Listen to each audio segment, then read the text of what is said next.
Bismillahirrahmanirrahim. Assalamualaikum warahmatullahi wabarakatuh. Perkenalkan, nama saya Siti Aisyah dengan NIM 231400204, Prodi Pendidikan Guru Sekolah Dasar.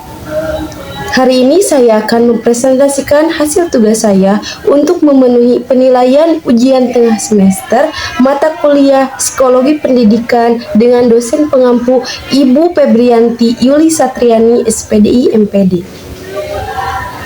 Berikut adalah materi yang akan saya bahas. Yang pertama, teori perkembangan psikososial menurut Erik Erikson.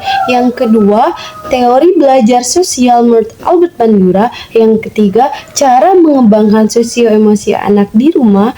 Yang keempat, cara mengembangkan sosio-emosi anak di sekolah.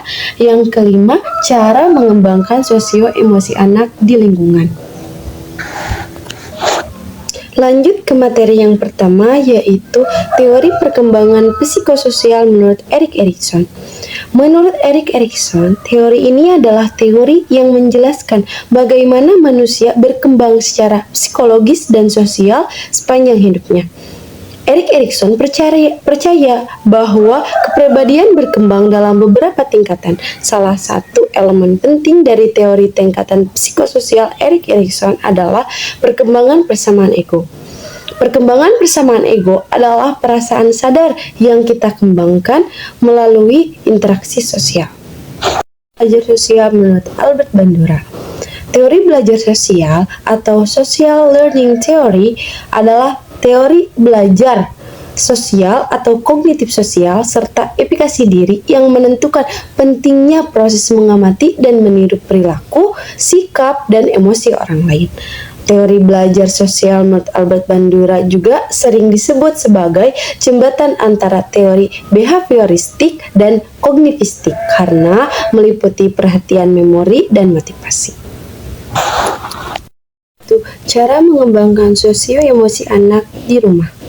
Cara mengembangkan sosio-emosi anak di rumah bisa dengan melakukan yang pertama, menjadi role model untuk anak, yang kedua, beri perhatian kepada anak, yang ketiga, bangun iklim positif di rumah, yang keempat, ajarkan etika, adab, dan akhlak kepada anak, yang kelima, kenalkan dengan pengalaman baru, yang keenam, bacakan buku cerita, dan yang terakhir, belajar menyelesaikan konflik dengan cara yang baik. Cara mengembangkan sosio-emosi anak di sekolah. Cara mengembangkan sosio-emosi anak di sekolah bisa dengan dilakukan yang pertama, pengembangan sosial emosional melalui metode bernyanyi, yang kedua, pengembangan sosial emosional melalui metode bercerita, dan yang ketiga, pengembangan sosial emosional melalui metode keteladanan. Cara mengembangkan sosio-emosi anak di lingkungan masyarakat.